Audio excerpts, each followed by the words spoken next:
Good morning students, hopefully आप सभी अच्छे होंगे और आप लोगों की पढ़ाई भी अच्छी चल रही होगी। In this video we are going to discuss about science all important questions. Okay, science के हम सारे इम्पॉर्टेंट क्वेश्चंस इस वीडियो में समझेंगे। तो उसको पढ़ने से पहले मैं आपको सबसे पहले बता देती हूँ, आप लोग बहुत ही ज़्यादा एक्साइटेड भी हो रहे थे और आप लोगों की बहुत ज़्यादा डिमांड भी हो रही थी कि साइंस के इंपॉर्टेंट क्वेश्चन दे दीजिए मैम। तो देखिए, अब अगर हम इसे स्टार्ट करें, मैं आपको डिटेल डिस्कशन तो इस वीडियो में मुश्किल है हो पाएगा, बट जितना हो पाएगा मैं कराऊंगी। ठीक है, अब जैसे कि लेसन 1 की बात करें तो लेसन 1 है हमारा केमिकल रिएक्शंस एंड इक्वेशंस। ठीक है, अब देखिए इसमें आपको सिर्फ इतने से क्वेश्चन लर्न करना है। जैसे कि फर्स्ट क्वेश्चन है what is mean by chemical equation, छोटी सी डेफिनेशन है। रेंसिडिटी, कोरोजन, एंडोथर्मिक, एक्सोथर्मिक, कई बार एग्जाम में आ जाता है कि व्हाट इज एंडोथर्मिक रिएक्शन, या फिर आ जाता है एक्सप्लेन एंडोथर्मिक रिएक्शन, या आ जाता है define endothermic reaction with example. ठीक है, तो वो आपके ऊपर डिपेंड करता है कि आप इसे कैसे समझ रहे हो, है ना। उसके बाद है हमारा डिस्प्लेसमेंट और डबल डिस्प्लेसमेंट, दोनों को कोलरेट करके लर्न करोगे तो कभी भी गलत नहीं होगा। ठीक है, जैसे कि एंडोथर्मिक एक्सोथर्मिक को कोलरेट करके करोगे और डिस्प्लेसमेंट और डबल डिस्प्लेसमेंट। फिर neutralization reaction, precipitation reaction, oxidation reduction को एक साथ कोलरेट करना, है ना। उसके बाद आ जाएगा, इन सब के आपको एग्जाम्पल भी याद करने होंगे। एग्जाम्पल आप एज ए इक्वेशन कर लीजिए या फिर आप वर्ड्स में लर्न कर लीजिए, है ना, बट एग्जाम्पल लर्न करने पड़ेंगे।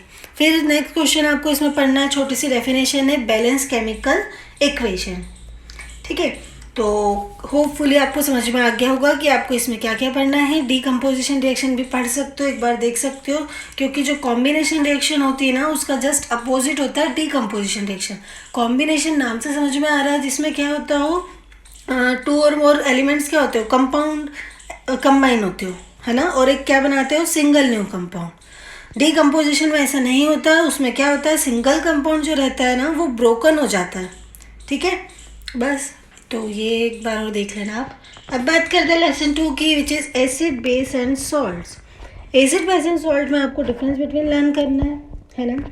Bleaching powder, baking soda, washing soda, इनके केमिकल नेम, इनके केमिकल फार्मूला और इनके यूजेस, तीनों चीज़ें आपको लर्न करनी है ना। कई बार आ जाते हैं कि right the 2 uses of bleaching powder, bleaching powder के 2 यूजेस लिखो। कई बार आ जाता है एक ही केमिकल नेम लिखो। तो बहुत ही आसान है, आप आराम से कर लेना से याद। नेक्स्ट है plaster of Paris. Plaster of Paris की बेटा आपको इक्वेशन भी लर्न करनी पड़ेगी, वो लिख लिख कर करोगे तो लर्न हो जाएगी। ठीक है, और डेफिनेशन तो लर्न होगी आप लोगों को। फिर importance of pH in everyday life, इसे आप थोड़ा सा ब्लर में ले सकते हो, है ना। ब्लर में मतलब कि इसे आप ना भी करो तो चलेगा, बट एक बार देख भी सकते हैं इसे आप।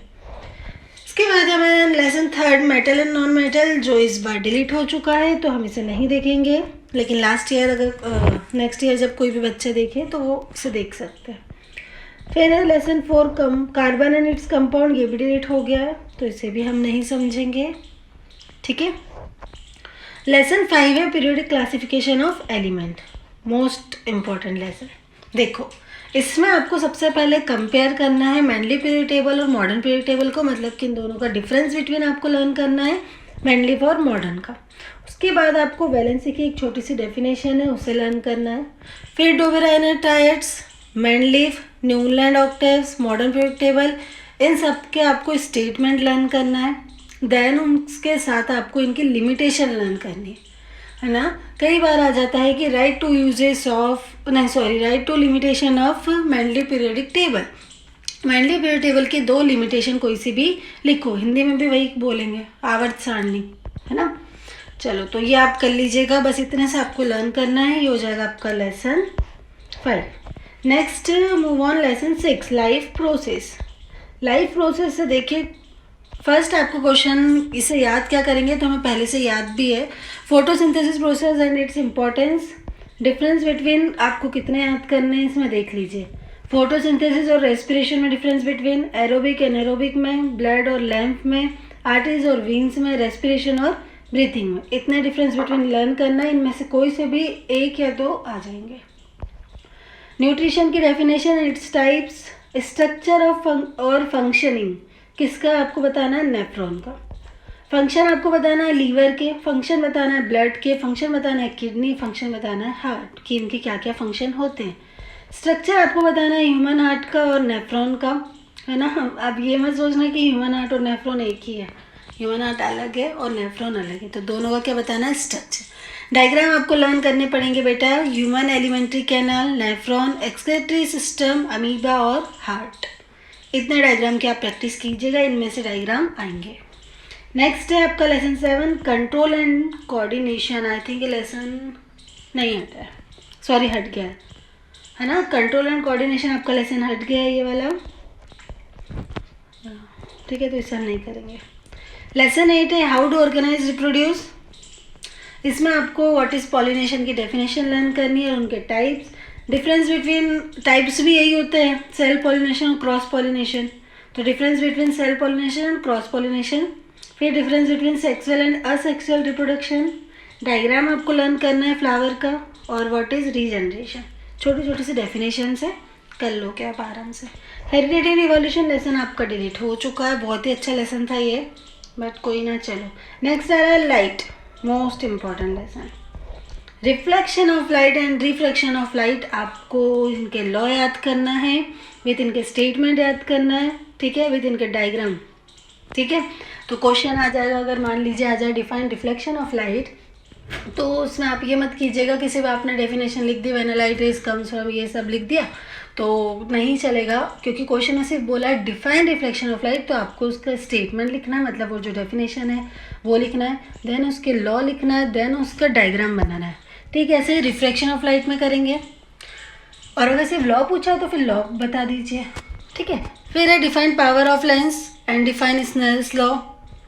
फिर है define pole, centre of curvature, जो छोटी छोटी सी डेफिनेशन है ना, जो मैंने प्रीवियस ईयर के पेपर में भी डिटेल एक्सप्लेनेशन की है, तो अगर आपने वो देखा होगा या फिर आपके पास लिखा होगा कॉपी में, तो आप उसमें से लर्न कर लीजिए। रियल एंड वर्चुअल इमेज में डिफरेंस, और यूजेस आपको बताना है कॉन्वेक्स और कॉनकेव मिरर के, लेंस के भी लर्न कर लेना, है ना।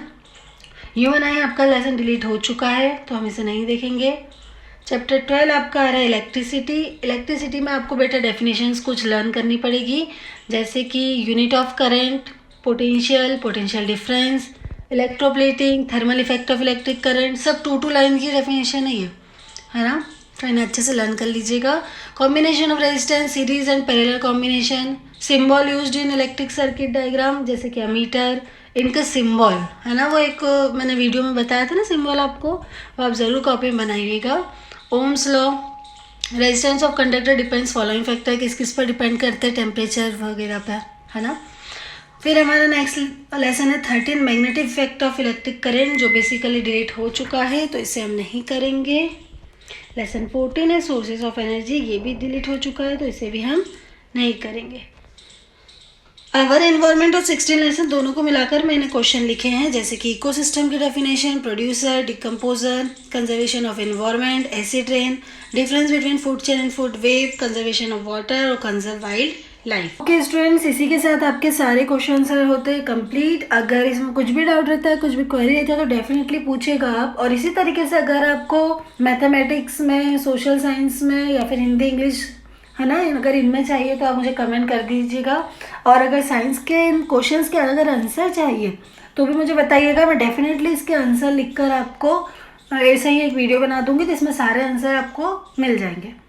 और अगर आंसर है आपके पास तो आप अगर डेफिनेटली श्योर कि अगर आप इतने लर्न कर लेते हो तो आप बहुत अच्छे स्कोर कर लोगे साइंस में। इसके बाद अगर आप छोटी छोटी सी डेफिनेशंस देख लोगे ना, जो आपकी बुक में भी है, अगर आप परीक्षा बोर्ड से पढ़ रहे हो तो अगर उसमें है या फिर कॉपी में है तो भी बहुत अच्छा रहेगा, क्योंकि छोटे छोटे से हम बड़े मार्क्स तक जा सकते हैं, है ना। जो हम बेसिकली गलती कर देते हैं, छोटे छोटे आंसर्स हम नहीं लर्न कर पाते, तो उसी वजह से हमारा परसेंटेज डाउन हो जाता है। तो होपफुली आप ऐसे ही फॉलो करोगे स्ट्रेटेजी। और अगर कुछ भी डाउट रहता है, क्वेरी रहता है, तो आप ज़रूर पूछिएगा। Thank you so much for watching the video.